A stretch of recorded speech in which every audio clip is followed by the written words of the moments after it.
আজ আমাদের সুন্দরবন ট্রিপে ডে 2 ছিল, আর রেডি হয়ে স্নান করে সব বেরিয়ে পড়েছিলাম। একে একে যার যার বোট আসছিল সবাই চড়ে যাচ্ছিল, আর আমরাও উঠে পড়লাম বোটে, আর বোট চলতে শুরু করলো। দিয়ে আমরা আস্তে আস্তে চলে যাচ্ছিলাম, কিন্তু আজকে সবার মনে হচ্ছিল যে বাঘ মামাকে আজ দেখতেই পাবো। কিন্তু বাঘ মামা কি সহজে দেখা দেয়? কিন্তু বাঁদর মামাকে আমরা দেখতে পেয়েছি। ওদিকে দিয়ে আমরা পৌঁছে গেলাম প্রথম স্পটে আমাদের, এটা সজনেখালি ওয়াচ টাওয়ার। এটা 362 কিলোমিটার এরিয়া জুড়ে আছে। আর এখানে আমাদের গাইড দাদা বুঝিয়ে দিচ্ছিল যে কোথায় কি আছে, কিভাবে দেখতে হবে। ওনাদের সাথে দেখলে খুব ভালোভাবে এটা বোঝা যায়, এটা সত্যি। আর এটা হলো গোলপাতা, এটা দিয়ে একার মানুষ গ্রামে নিজের ছাউনি বানাতো, ঘরের ছাউনি। আর তার মাঝখানেই দেখি এই যে ক্রোকোডাইল চলে এসছে, চুপ করে বসে আছে। কিছু দূর যেতে যেতে দেখি ও বাবা, হরিণ এই যে যাচ্ছে, তোমরা হয়তো দেখতে পাচ্ছ। তারপরে এটা হচ্ছে সুন্দরী গাছ, এই নামের জন্যই পড়েছিল সুন্দরবন নামটা।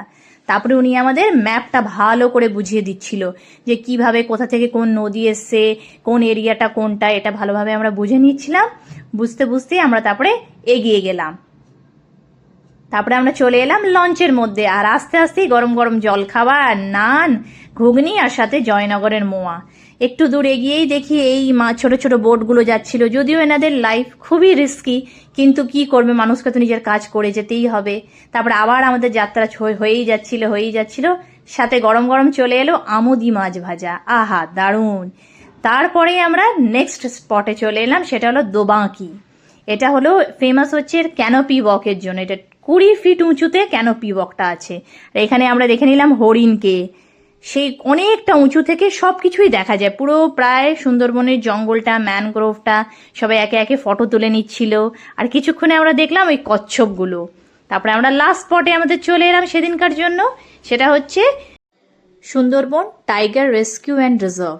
তারপরে তো আমি একটা ক্ল্যাচার কিনলাম একটু যেতেই, আর বাবি বলছে তোমার ক্ল্যাচার কেনা শেষ হয় না। বলতে বলতে আমরা টিকিটটা কেটে নিলাম, দুজনের 60 টাকা নিল, আর আমরা ভেতরে চলে গেলাম। গিয়েই ভাবি, ও মা এটা কি একটা ছোট পার্ক, আর কিছু দেখা যাবে না? ও মা, তা কি হয়! গিয়েই দেখি বাঁদর, কুমির, আর আসল যাকে দেখার জন্য সবাই অপেক্ষায় ছিল, রয়্যাল বেঙ্গল টাইগার। ঠিক বসেছিল, কিন্তু আমাদের ভালোভাবে দেখা দিল। এই দেখো হাঁটছে কি সুন্দর একদম। তারপরে আমরা চলে এলাম লাঞ্চে। আর লাঞ্চে আজকে ছিল মুসুরির ডাল, ভাত, কুড়কুড়ে আলু ভাজা, আর এই যে গলদা চিংড়ি, পাবদা মাছ। আর খেয়েই তো পেটটা পুরো ভরে গেল। দিয়ে লঞ্চে এগিয়ে যাচ্ছিলাম আস্তে আস্তে। তারপরে বেগুনি মুড়ি চলে এলো। খেয়ে দিয়ে আমরা তো হোটেলে চলে গিয়েছিলাম। তারপরে ডিনার করে শুয়ে পড়লাম। যাই হোক, এখানে ব্লগটা এখানেই শেষ করছি।